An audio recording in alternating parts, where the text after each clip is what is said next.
was tagged in one of those Facebook chains and decided to open up about my ADHD diagnosis that I received when I was 12 years old and did not start medicating until after I entered grad school and was told, hey, you need to do something about this.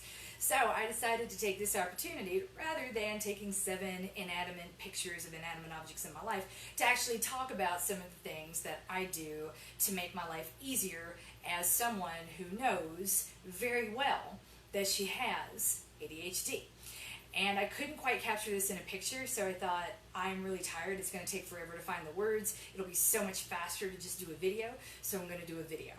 One of the best tips I was given a long time ago was to become somewhat of a food robot. Ask my mom, she'll tell you I ate the same thing for breakfast, lunch, and dinner when I could, from the time I entered school until I graduated from high school. I had my peanut butter sandwich. Don't like jelly, no thank you. Usually a banana and some sort of vegetable, whatever she could talk into it, but it was all centered around like that peanut butter sandwich and that banana. If I didn't have it, I was not a happy camper. That's what I wanted. And that was my lunch for a really long time, until bananas became kind of hard to come by when I went to college. Funny enough, we did not have a whole lot of fresh produce on campus at Georgetown at the time. So now as an adult, one of the problems that I run into is the fact that I've just got a lot going on. I'm a mom of 4 small kids, and I'm a small business owner. I know that I'm going to need to eat, but the way it's often presented, or the way we talk about it, is that it's, I just need to be mature. Just be a grown-up and just make the time to meal plan and meal prep and sit with your kids and everybody can cut vegetables together. And I'm like, fuck no. Let me tell you, bad things happen when I love cooking.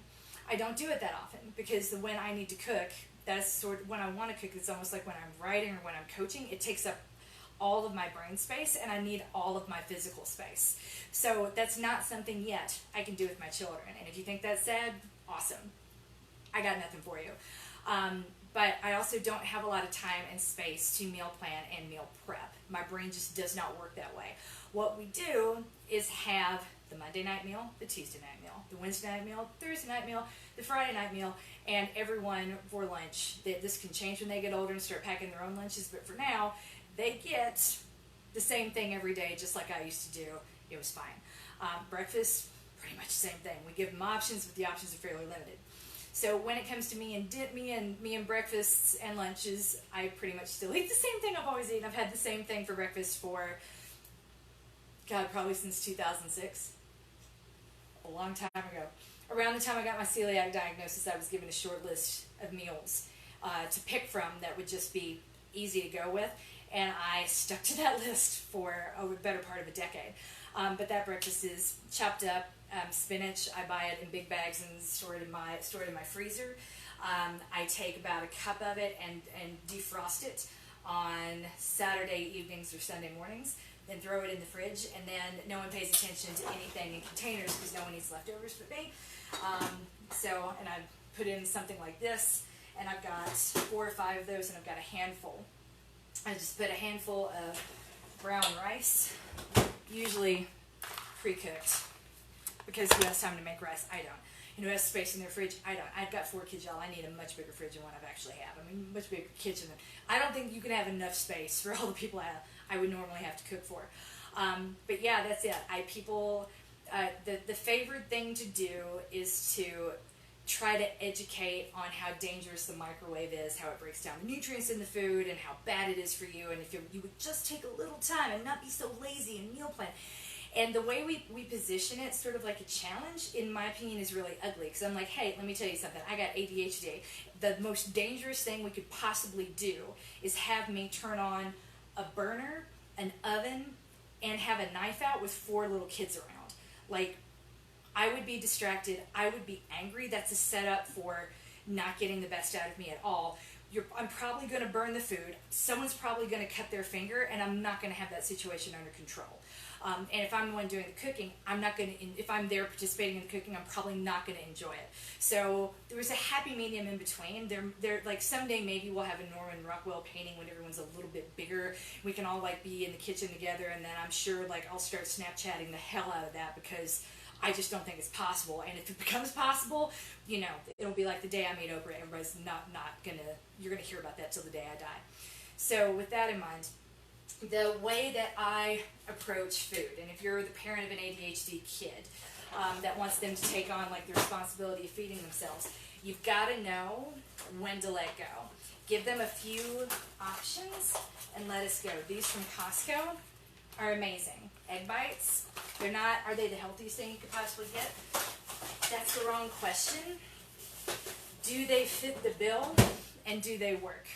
So they're pre-made eggs that have, it's a lot, and that's a full, for me that's a full meal. That's a full breakfast. On a day I don't have time to scramble or poach the egg the way I want to. Ideally I'm going to have, for breakfast I'm going to have a handful of brown rice, a big fistful of cooked brown rice, a big fistful of chopped spinach, and then 2 poached eggs on top of that. But that's an ideal world, and I don't get to have that every day as often as I would like. In a pinch, I've got hard-boiled eggs in the fridge, and I've got those egg cups down in here. I've also got these green juices all over the place because you need green vegetables. And sometimes I don't have the headspace to have green vegetables around. Drinking them is not optimal, but it's better than nothing. And if your teenage kid is doing that, you know what? At least they're thinking about what they need to have. And don't get on us about executing plan B. Get on us for remembering, like, hey, oh, that's awesome. Like, you rounded out what you needed to eat very nicely. Like, good job. I mean, and then if it really bothers you, focus on the better and what we can do to plan differently for next time. But generally, like, know what to push and what not to. Because if you were to try to, you know, sit me down and educate me about, like, it's so much better if you make brown rice. Like, it's so easy to make brown rice. All you do is put it in the cooker. Except you're talking to somebody with ADHD who's going to have a lot going on. I take the brown rice from scratch, I put it in the cooker, I walk away, and I forget about it. And that cooker will usually turn itself off. It's why I don't own an Instant Pot. The second it turns itself off, it would need to have an alarm that also goes off on my phone and to tell me that I need to come back to that Instant Pot and open it. Because I've done that before. I've made something in I forget what it's called, like a pressure cooker, and I walked away from it, and 2 days later came back and was like, oh, I don't make coffee. I asked my husband to do it when he's home. If I make coffee, I will walk away from the pot, forget that I made coffee, and it'll just sit there while I go about my day. And 3 days later, I'll pull out a moldy thing out of. So, like, I know what isn't going to work, and you can call me a child all you want. I'm going to be like, actually, I accept my limitations and operate around them quite well.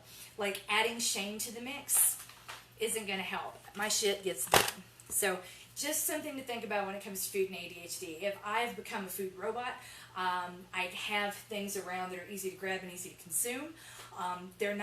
It's not optimal and it's not perfect, but when it comes to like meal planning and meal prepping, my approach is like very different. I always have, so it's just like key takeaways, I have 3 meals in my brain that I can eat anytime and be happy with it, and I always have the ingredients for it ready to go in here. I very rarely get to cook, but when I do, I have to plan that a day or 2 in advance. Make sure that somebody is here, like my husband, and he's out watching the kids while I cook dinner for us. Again, that's very rare. Everything else is more like, it's not cooking, it's actual like preparation. It's assembling on plates, and that's the vast majority of the food we eat, and that's why. I don't want to turn on the oven in here and then walk out of the room, because I'm the only adult around. I'm an adult with ADHD, and there's no good fail-safe system for the stovetop and the oven if I walk away from it and set the house on fire, which I would really rather not do. The microwave is not something I'm going to have a problem with. At worst, I might put something in there, forget that I'm heating it up, and walk away, but chances are pretty good most of the things that I put in there are ready so quickly that is almost never a problem. So there you go. That is all I really had to say on day 5 of managing ADHD and how much fun it can be around food. I'm 40 fucking years old, and you'd be surprised how people still like to tell me about a different way, a better way, about, oh, it really doesn't take that much time to cook, and it's not about the time as much as it is everything that would be required and all the dangers involved that I'm acutely aware of. Again, when it comes to ADHD, there are reasons that a lot of us do things, like the pitfalls that we're avoiding. Ask us why we do the things we do. Don't shame us for the options that we make. It's very easy to be like, that's not very healthy. I wish you'd make a better choice. But the fact of the matter is, it's food, it's here, it gets eaten, as opposed to, is it really less responsible than throwing away a bag of brown rice every week that you make and forget to consume? Like, because it's so much more responsible to let brown rice mold on your kitchen counter. I don't understand the argument, but there you go. If you're coached, you're loved. You're winning at life. All you need are 3 meals. Keep them around. I can put a couple up on Pinterest if anyone has any interest, but otherwise not Pinterest, but on Instagram. I've Instagrammed what I call my Plan B meal before. I have a Plan A meal, a Plan B meal, and a Plan C meal. Those 3 simple meals, and if anybody wants to see them, let me know. Like, just shoot me a DM. I will Instagram photos if you want. I can also Instagram my shopping list if you want, but the shopping list for me is very, very simple, and just about all of it can be frozen in a pinch. You might not be impressed by it, but my life is geared towards not burning the house down. It's towards simplicity, getting my stuff done, and finding the balance. It's never about the best option, because the best option of all the options is probably not the one most other people would pick. My decision-making parameters are decidedly different. The best option is the one that's going to get me fed, nourish me in the process, not hurt anyone, and happen in a reasonable amount of time. Because if the final thought on this, with ADHD, you lose track of time really, really easily. And if, say, it's 9 o'clock at night, and I realize I've forgotten to have dinner, or I haven't thought about eating yet, let me tell you, again, juices and coconut water, not ideal, but I can't sleep with a full stomach, but I can with a full stomach full of juices. I'm not saying a juice diet, I'm saying this is better than going to bed hungry. All of this stuff is better than nothing, and it's a hell of a lot better than ordering food at 9 o'clock at night, having to wait an hour for it, or any of the other options that you would have at 9 o'clock at night when you realize that there's nothing really to eat, you don't have time to prepare anything, it's time to go to bed. There you go. The end.